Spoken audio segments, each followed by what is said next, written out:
Thank you, Bart. Welcome to today's HR Business Service Committee meeting for the Duluth Public Schools. We're getting started at 4:36 today on Tuesday. We'll jump right into the agenda. We have no guest presentations for this meeting, so we're going to move into departmental reports. As we look at our departmental report submitted by Director Severance, she shows up like on cue. She knows it's coming up. Thanks for not giving me that trick chair. So we look into our staffing updates. We can see that we've hired certified staff and non-certified staff. This month we had some retirements and resignations that looked a little bit heavier on the non-cert side, but I feel supported and feel good because our HR director said we're looking good, so not to worry. As of now, we've hired Molly Meager, is that how you said? Mahar. Mahar? Said, yes. Okay. Molly Mahar was hired on the 24th as the HR assistant, so now we are fully staffed once we have our final hire come in. Yes. So that's great. Benefits updates, the department is hosting a Calm Session Challenge for the month of May to bring some awareness to mental health for our employees, to encourage them to do 100 mindful minutes. And the department is also hosting our spring open enrollment for our health insurance plan through PEIP. And open enrollment runs from May 1st to May 11th, and we are getting ready and prepping for the end of our year by assisting our retiring teachers with information about COBRA benefits, their severance, and their pensions. Good on that, anything? Yeah, perfect. As we move on to contract negotiations, we have 6 bargaining units that have requested to bargain. That's our non-certified business division administrators, our paraprofessional, our education assistants, paraprofessionals, food service employees, clericals, principals, and teachers, and we are working on getting those scheduled and get started with our initial proposals. You can see our hiring update, where we need certified staff and non-certified staff. Do we have anything to add to our HR monthly department summary report? No, I just wanted to point out real quickly, and I don't think you mentioned it, but we are in the process of going through the mini fill for our specialist positions. That will happen tomorrow night, and you may have heard about it. I don't know if it was at the COW meeting where they talked about kind of how the Federation of Teachers and our education director, Brenda Sparks, worked really closely to try to reconfigure the scheduling and ensure that each school was getting an equal amount of the specialist time. And in doing so, we did have to displace all of our specialists. And so we're having a mini fill, as we call it, where they'll each get to go in by seniority and pick their FTE. And by specialists, we're talking music teachers. Yep, music, phy ed, media specialists, and art. And these are our K through 5 teachers. Yes. Correct. Because we haven't, okay, perfect. So that's happening tonight? Tomorrow night. Tomorrow night. Yes. Got it. I do have a staffing question. And forgive me if this was, more brought up at the monthly meeting that I did miss, and I understand parts of it. And I just had a question about the innovation specialists that the proposal is to have them, not cut them in physically in half, but to the positions. And so my question is how do we anticipate if we're going to need to fill more positions later on, being that it won't be, the 5 positions remaining aren't sufficient? So there were a total of 10. 4 were given information that they'd be laid off at the end of June. 2 have since left district employment for other positions. For the 2 that remain, they do have some opportunity to bump other positions within their organization. And if that happens, either way, whoever doesn't end up with a position, they can be on a reemployment list. And so if we did have to fill digital innovation, they would be the first ones offered positions. So they do have some rights to call back to those positions if we were to add them back. And that's part of their contract? Yes, yes. And then my other question surrounds them doing doing things beyond their job descriptions and filling niches in individual schools that are technology related, but still somebody needs to do them and they're doing them. When they have to just solely focus on their job description duties, how are those needs going to be assessed to be covered in the future? I guess those are my needs for your guys' question. Yeah, I mean, and great questions. A part of it is working with the coordinators. We have a coordinator that is, I think he's on the docket for tonight as well. We have Mike Bovey, he's the K-12 coordinator, so working with him and Mark, we're going to have conversations on the technology needs and we're going to assess them throughout the year. Again, we've made the decision based off of what we are aware of right now with regards to our budget status, right? So if, decisions were made, we had to cut half the positions because they were ESSER funded. We know once the state approves the resources that we have and if we are in a better position financially, then there's going to be a reconsideration to bring some of those innovation specialists back. Right now, it's going to be tight. The coordinator is going to have to, come up with a plan of how we can still accomplish what we need to accomplish and do the very best with the remaining staff that we have. And Mike is going to help assess needs in the future, and Simone is going to help assess if we have the resources to add FTE. And we do also have, I believe at all of the schools, a tech support teacher that receives a stipend to help do some of that work. And I'm not sure when the digital innovation specialists came in, how that changed what they were doing, but I would guess that they'd be more engaged due to that. And actually, that's going to be one of my other questions. The last question I have is the need for digital innovation support, whatever we end up calling them all the time, is never going to go away as long as we're Chromebook based and one-to-one device. So can the remaining innovation specialists count on being employed somehow in the future beyond ESSER funds? Yes, that's the plan. The plan is to have the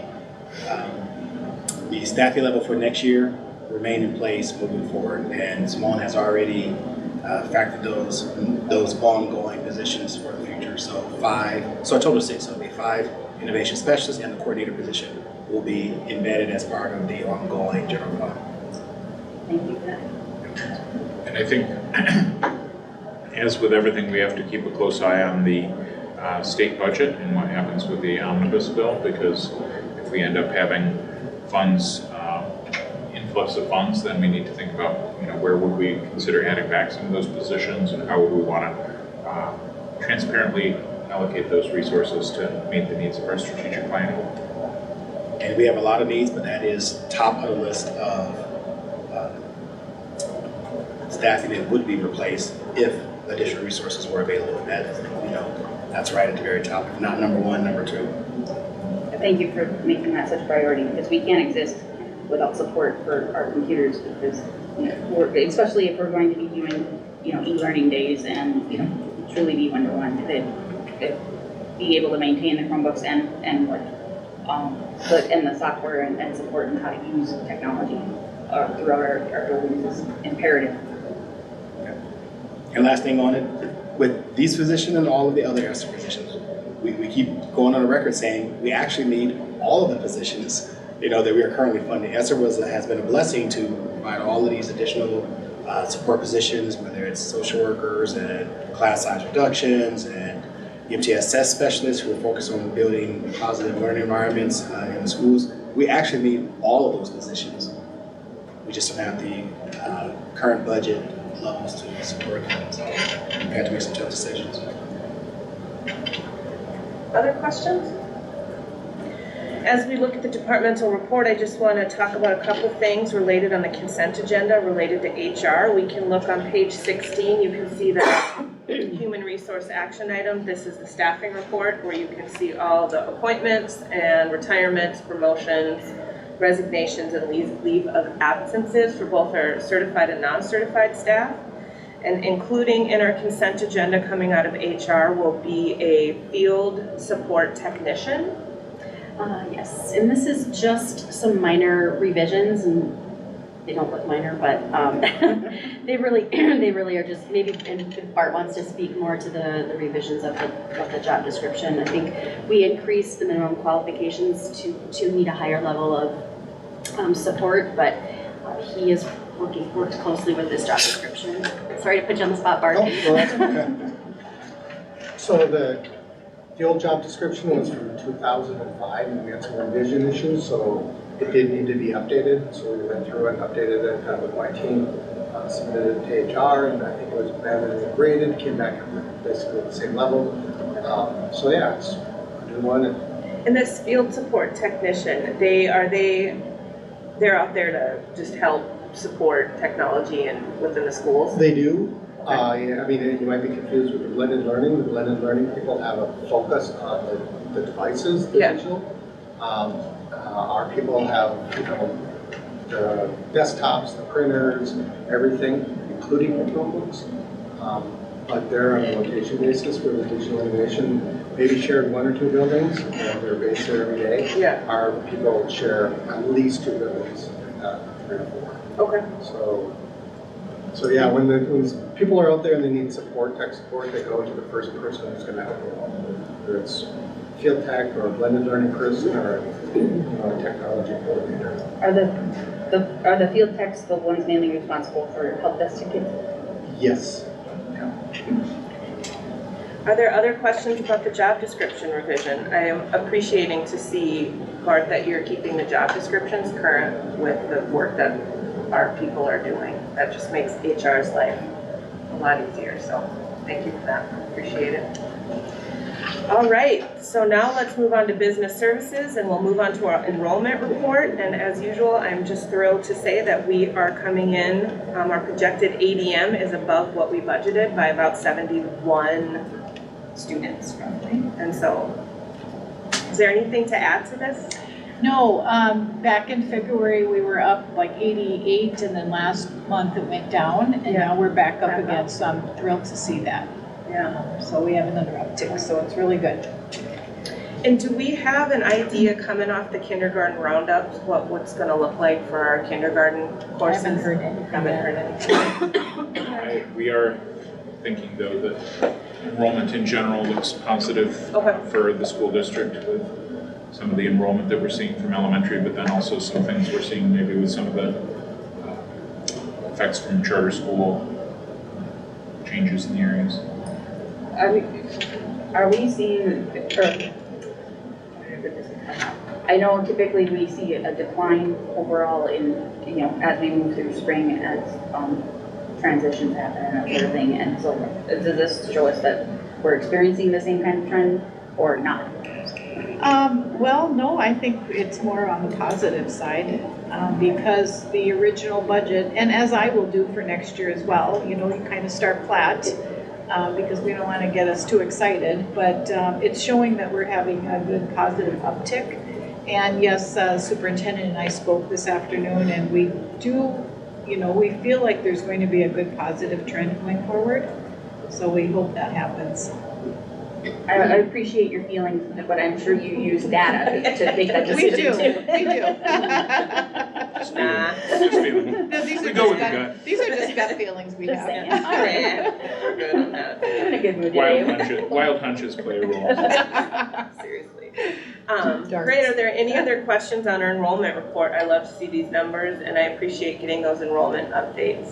So that looks Yes. great. Moving on to our child nutrition departmental report, Simone and we had a great laugh about the Eater Boys making sure they get pizza. Yeah. So That's our #1 goal. number one goal. So Pizza Hut had increased their pizza bid by 50%, so we decided that wasn't cost effective for us, so our nutrition department is gonna make our own pizza. Pizza, yes. Nice. And they feel good about staffing? They do. Good. Yeah, they do right now. Are they going back to the old school The square pizza? ones, the that, rectangles? I might think be- it might be the square pizza.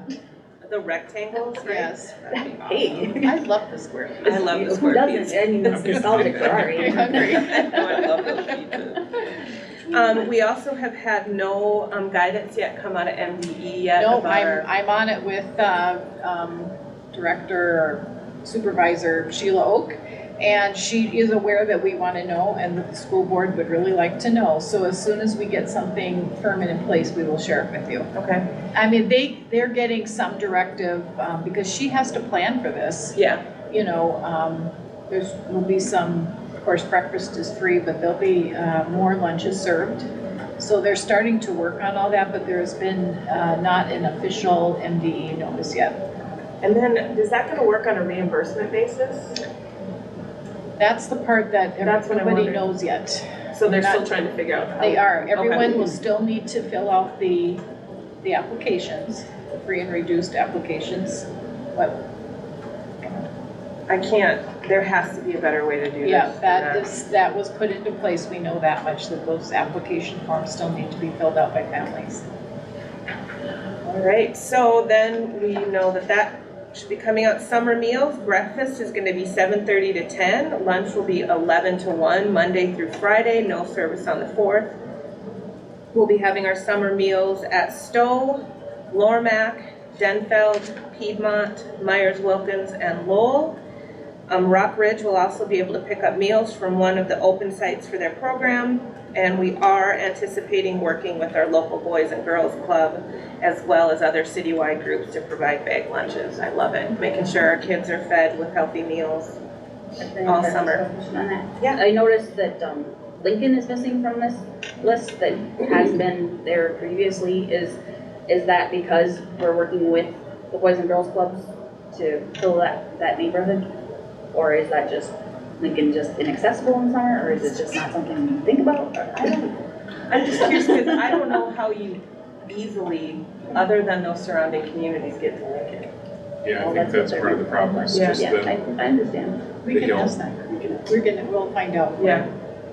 I understand that the Boys and Girls Club would be much more accessible to a lot of people, but it is also a heavily trafficked area, so. If we're talking about the Boys and Girls Club at the Heritage site, not the Boys and Girls Club, that I don't know how much business they do within the old building school park departments. So We'll get an it's answer. just a question, I just want to make sure that the Lincoln folks know where to go, because they're some of our most needy. Yeah. Okay. And I also want to point out, Sheila Oak wrote in here, the after-school at-risk supper meal program was under an administrative review with no findings. That's awesome. And complimentary of the high level of service provided to her and the students. So that was really nice. She does a fantastic She's job. amazing. Yeah. agreed. Moving on to our facilities report. We have 381 work orders that are, and let's see, they've completed 381 and are working on 232 open. As usual, they're doing an amazing job in facilities and keeping our buildings clean and ready for any weather-related issues. The Denfeld Tower work is complete. It really does look sharp.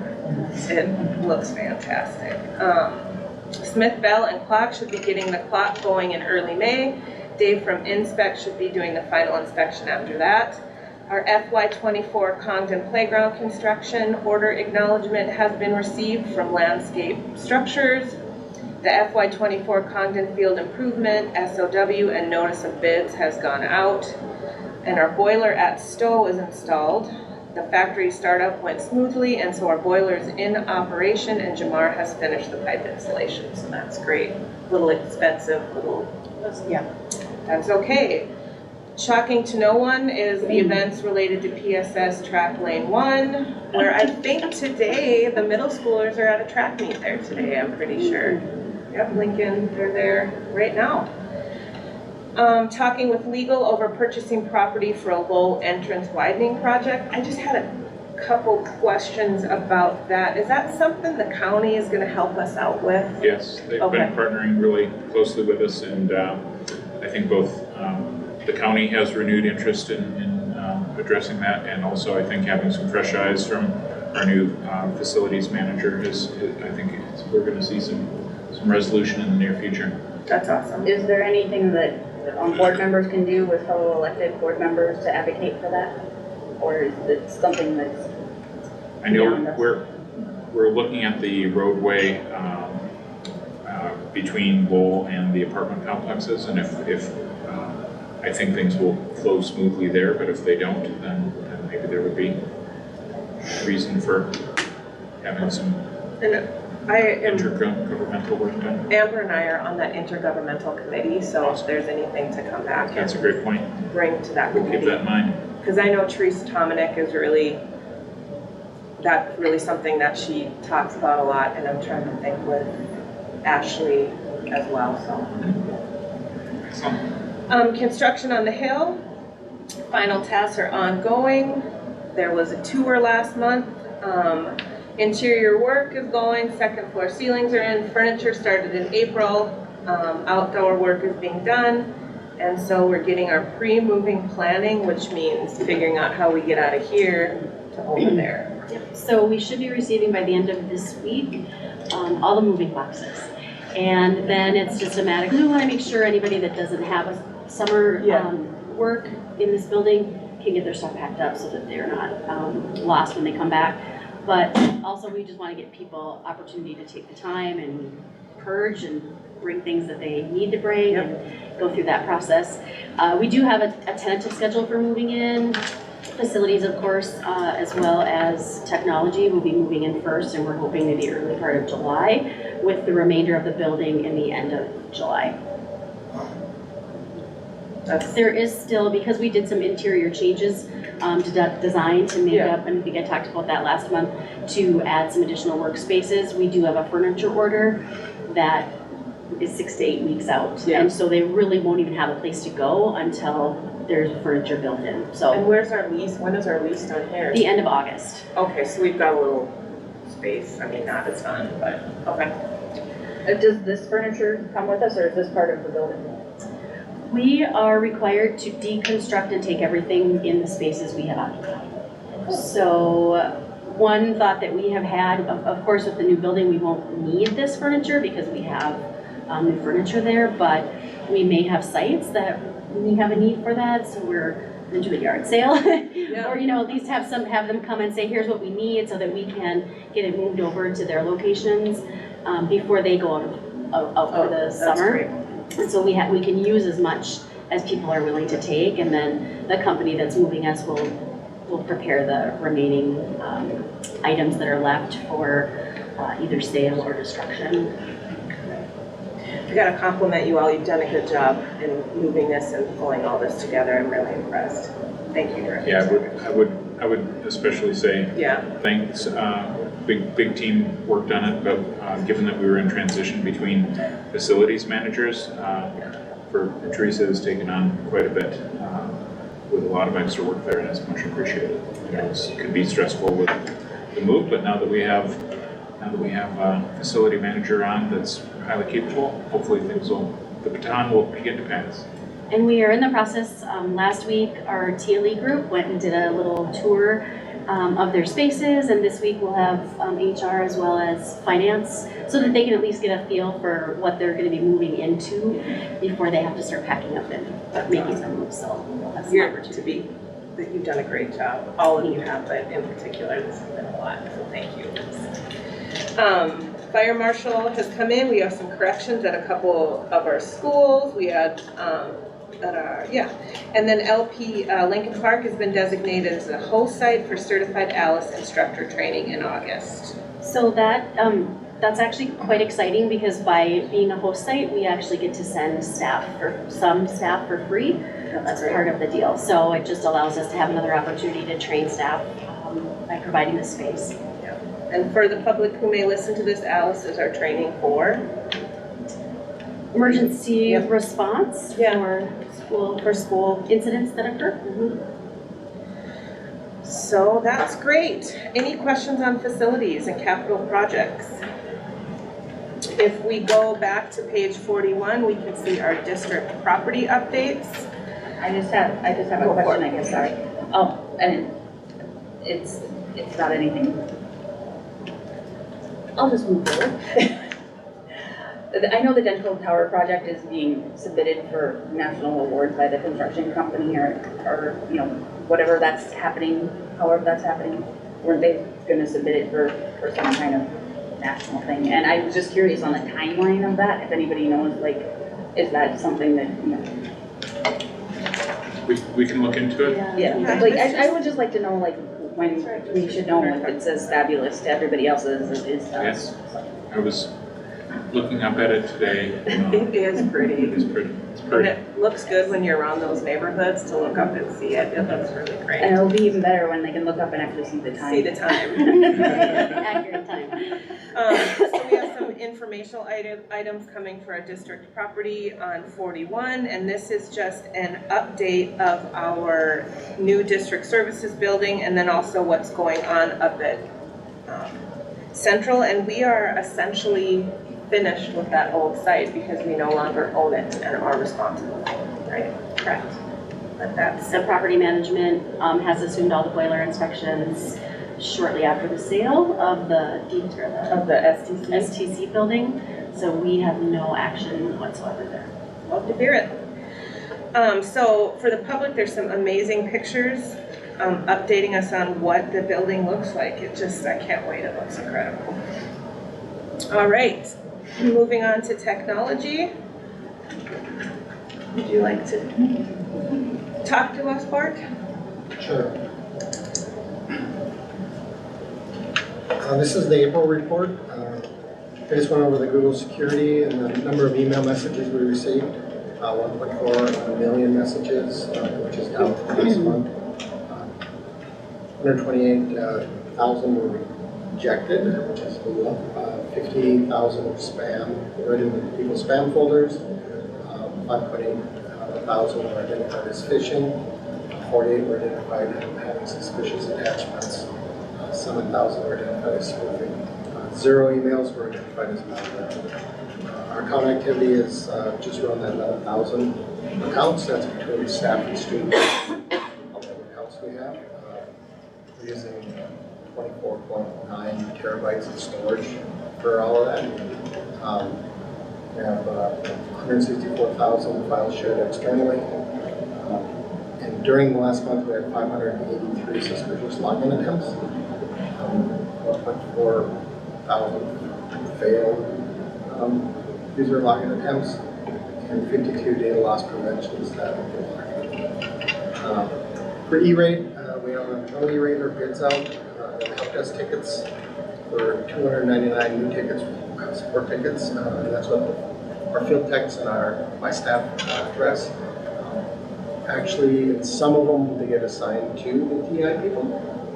Mostly when I get Sally, not people in the buildings. 383 tickets were resolved, 222 tickets remain unresolved. The next is just the projects we have. If you look at those, that's a lot of big projects for my staff. Yeah. Looking at hiring 2 teachers on special assignment over the summer, 2 college interns, plus 5 high school student interns to help all of that. We're just going to be dealing with a lot of stuff, a lot of boxes, a lot of movement. Yeah, and I see that we're doing some video security camera upgrades at our middle school. Yes, That's great. And have we done that at our high schools? the 2 high schools are done. We have the 2 middle school, and then the remaining Elementary, so, okay. Got it. Are you adding additional cameras, or are they just We better are adding cameras? additional cameras. We work with the principals, and if they had any specific areas or spots they wanted, we're working on getting the cabling done and getting them installed. I think the middle schools are done. I think we're working on that elementary stuff for the future. Great. Questions?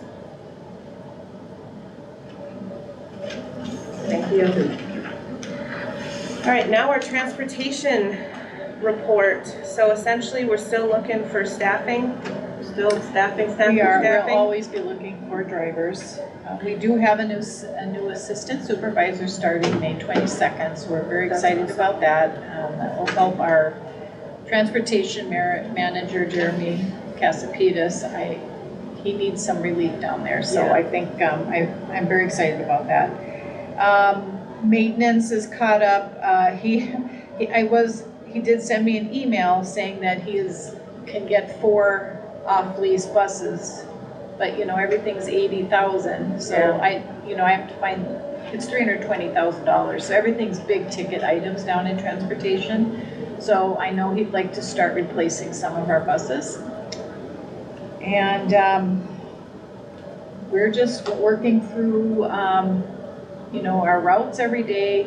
They're trying to consolidate, the biggest project lately has been consolidating how we send information to transportation. So we're using one email now for all the sites to use. Okay. So had a few kinks in it, but they're working through that. We hope to, instead of everyone having their own kind of form and faxing, emailing, or a Google Sheet, we're just trying to consolidate that. So that's been definitely something that was recognized that was a problem.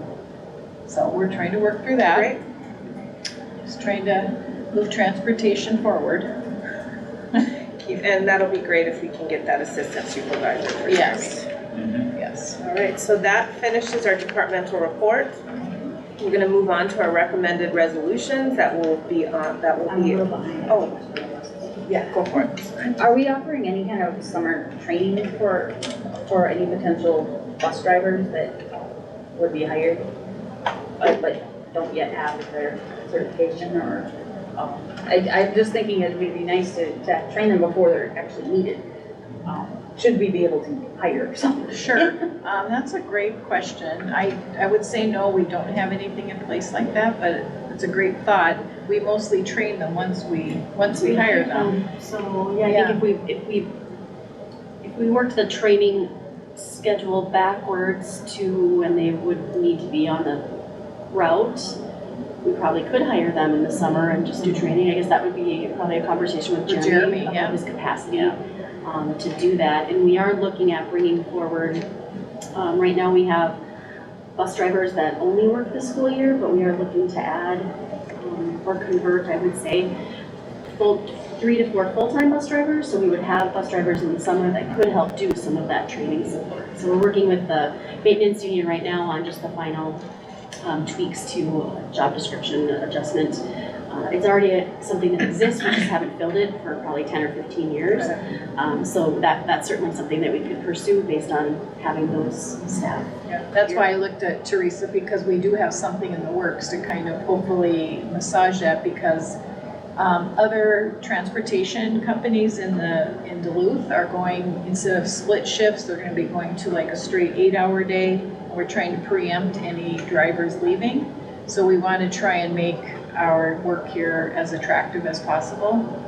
Oh, that's, so, Yeah, got it, okay. Yeah. Well, and I would think that, taking advantage, if we can afford, for them to be employed in the summertime, that takes away some of the hesitancy of what am I gonna do for the summer? That's right. We also have to keep an eye on the unemployment insurance language that's in the omnibus bill, because that could affect all of this. Also, we're working with Story North Productions. You'll see a video on strategic planning that we put together, but we're also going to put together some recruiting videos that are specific to some of our high need areas like custodial, food service, and bus drivers. That's great. Other questions? All right, moving on to our recommended resolutions. The first resolution we have is acceptance of donations to the Duluth Public Schools. You can look at those, and a lot of them have to do with Wolf Ridge trips, which are awesome. Moving on is acceptance of grants awards to the Duluth Public Schools, and this was $2,000 to Homecroft to look at some literacy kits. The next resolution we have is designation of the superintendent as the identified official with authority for the Minnesota Department of Education serves financial. So we'll approve that at the regular school board meeting. And then lastly, we have another resolution having to do with authorized bank account signer, and we are pulling Kathy off and adding Sheila Ski. Probably good. She probably shouldn't be signing checks on our accounts anymore. I'd like to make a note. The resolution for the Iowa is good, but they are slowly moving away from that SERVS program. They're going to be calling it MEGS. Serves to Megs. MEGS, Minnesota, electronic, grant service. Grant There's service. a whole, So we might, I'm not sure yet, we might need to bring back another resolution when we switch it to MEGS. Okay.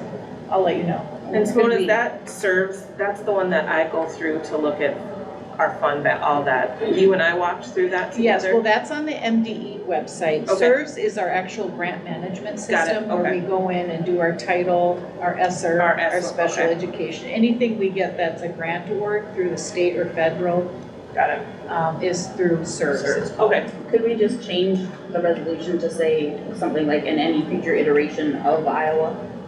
They haven't told us to do that yet, Okay. and they're pretty particular about it. Just trying to head it off. I like your creativity, right? all right, so that will be, we'll talk about those at the school board meeting. Coming back to our consent agenda, we looked at the staffing report, and then we also looked at the updated job description for the field support technician. Next is looking at our financial reports. And this, So our budget summary is in front of you. It's revenue and expenses by fund. At the bottom left-hand corner, I have how much we have expended in our FIN 160, which is our ESSER 3.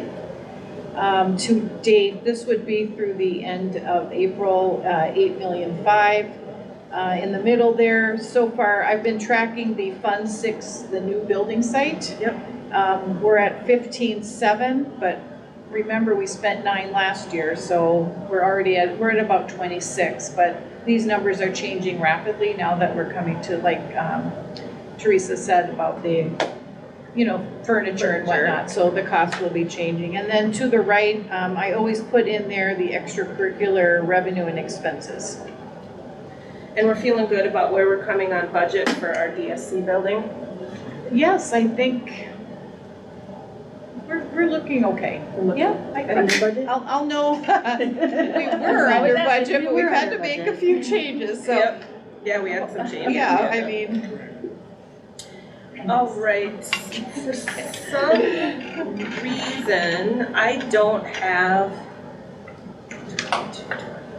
I missed the approval of finance facilities manager Brian Brown to approve invoices and purchasing not to exceed 25. I don't have that. Can we, for the next, just get it put in for the regular school board meeting? Yeah, sure. Yeah. Notice that. And then our fundraisers, Denfeld, $8,000 on a GoFundMe to support students going to Valley Fair. I love that. All right. That was the GoFundMe approved prior to them collecting, or is this an after the fact thing? I think, what do you say, Brett? I'm sorry. He's the one who gets these in. Oh, okay, I was just curious if the GoFundMe was approved or is coming to us after the fact, or if it. Before. Okay. Yeah. Thank you. That's what they're Thank you to supposed to whoever do. did that. It's nice to seek approval before you do something, Yeah. than after you do something. Doesn't always happen. Business Services strives to request that. And I do want to say thanks to Business Services for all that you're doing to maintain transparency in our budgeting. I think the new budget reports are clearer. And I appreciate those efforts. All right, so when we move into our bids, RFPs, and quotes, our first one is our dairy coming out of Kent. Chocolate skim, half pint is 35 cents. Skim half pint, 33, and 1% is 34. So that's great to see. And that's a 1-year extension. Next, we have a copy service. Next, we have our copy service contract. Who's this? Oh, from Great Lakes Office Solutions and Macro Technology. Those are bids coming in. Okay. The 2 bids that came in were Marco and Great Lakes had won the bid. Okay, got it. And the last paragraph on her memorandum states that Oh, there it is. who the award is going to. Okay. Thank you, Brett. Okay, perfect. We had no contracts, change orders, or leases. We talked about the district property update. We have no, is this our first month without a update from Fulmer? I think it is, since I've been on the school board. It is. Let's just take a minute, celebrate that, huh? I reached out for the report. She said there's no more report. So, That's awesome. All right, so we move on to 46, our expenditure contracts. There's quite a few to look through our expenditure contracts. All right, so we go from page 46 all the way to page 188. For our no cost contracts from AmeriCorps and Luther College. AmeriCorps is for Truman's AmeriCorps Partner Site Agreement for FY23, and Luther College is a student teacher partner agreement. Love to see those student teachers come into our district. That's awesome. And then lastly, on page 208, we have our revenue contract. Love to see revenue contracts. Only one though. From our Minnesota Department of Education for an MTS, from the MTSS coordinator, and its amendment to Project Aware grant from MDE at about $5,000. That ends the business that we have. Oh, did I miss it? Oh, turn the page, Eater. Okay. Thank you, Alana. And the last one is our grant application coming from the Duluth Superior Area Community Foundation for Denfeld Drama, $2,000. They're working on a collaboration with New Native Theater in Twin Cities to provide theater workshops that are led by Native artists and are welcoming to our Native community. All students will be invited to join, but we will intentionally reach out to our Native students to focus on Indigenous culture and representation. Also, some ESSER funds to physical education, $2,500 for maintenance of our bike fleet. So that ends our business. It's a good one. Great.